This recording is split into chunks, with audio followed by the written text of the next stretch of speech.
Olá, pessoal! Meu nome é Cláudia Martim e você, seja muito bem-vindo ao meu canal de História da Igreja.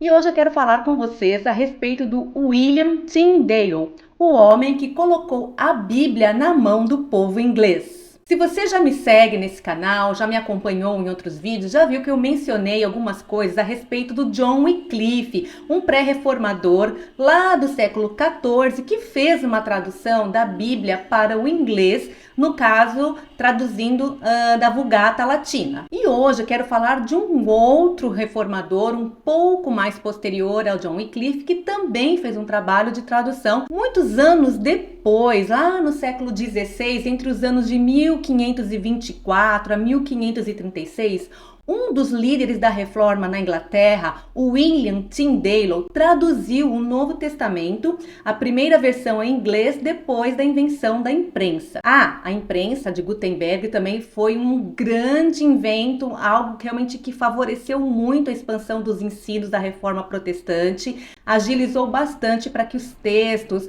para que as pregações dos reformadores chegassem a muito mais pessoas daquela época. Bom, o William Tyndale nasceu em 1494 e se formou na Universidade de Oxford em 1515, onde estudou a Bíblia no hebraico e no grego. Quando tinha 30 anos, ele fez uma promessa que haveria de traduzir a Bíblia para o inglês, a fim de que todo o povo, desde o camponês até a corte, pudesse ler e compreender as escrituras em sua própria língua. A Igreja Católica proibia qualquer pessoa leiga de ler a Bíblia. Segundo o clero, o povo simples não podia compreender a palavra de Deus e tinha que ter a sua ajuda. A interpretação era feita segundo a sua conveniência e esta para fins políticos e financeiros. Então, com esse desejo de colocar a Bíblia na mão do povo inglês, Tyndale foi para Londres em 1523, buscando um lugar em que pudesse dar início aos seus trabalhos. Por causa das perseguições católicas, em 1524, ele foi obrigado a deixar a Inglaterra e foi para a Alemanha, a fim de continuar o seu trabalho. A proibição da leitura bíblica ficou tão grave naquela época que se uma criança fosse pega recitando o Pai Nosso, por exemplo, toda a sua família poderia ser condenada à morte na fogueira. Na Alemanha, Tyndale se estabeleceu na cidade de Hamburgo e é provável que tenha conhecido Martinho Lutero, pois eram contemporâneos. Os dois traduziram o Novo Testamento baseado no manuscrito grego compilado por Erasmo em 1516. William Tyndale terminou a tradução do Novo Testamento em 1525.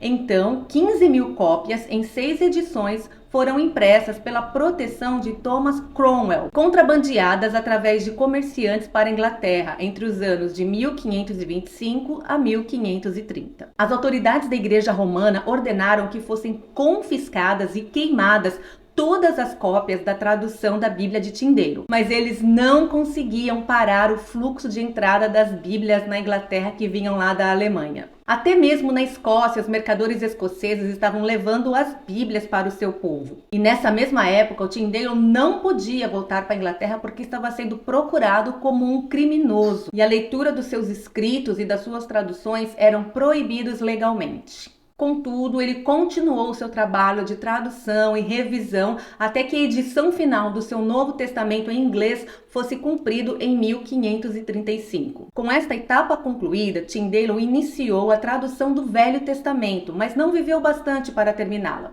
Ele traduziu o Pentateuco, o livro de Jonas e alguns livros históricos. E em maio de 1535, ele foi preso e foi levado para um castelo nos arredores de Bruxelas, aonde ficou aprisionado por mais de um ano. Durante este tempo, um dos seus companheiros, Miles Coverdale, concluiu a tradução do Velho Testamento e agora a Bíblia inteira estava traduzida para o inglês. E na prisão, o próprio William Tyndale estava pregando para os soldados que faziam a sua guarda naquele local. E o seu testemunho era tão forte que diziam que se William Tyndale não fosse um bom cristão, ninguém mais seria. Bom, então finalmente chega o dia do julgamento de William Tyndale e ele foi condenado por haver colocado as Escrituras, a Bíblia Sagrada, na mão do povo inglês. E no dia 6 de outubro de 1536, William Tyndale foi estrangulado e queimado em praça pública. Suas últimas palavras foram: Senhor, abre os olhos do rei da Inglaterra. E é isso aí, pessoal. Você conhecia a história de William Tyndale, esse homem que fez a tradução da Bíblia para o inglês a partir das línguas originais?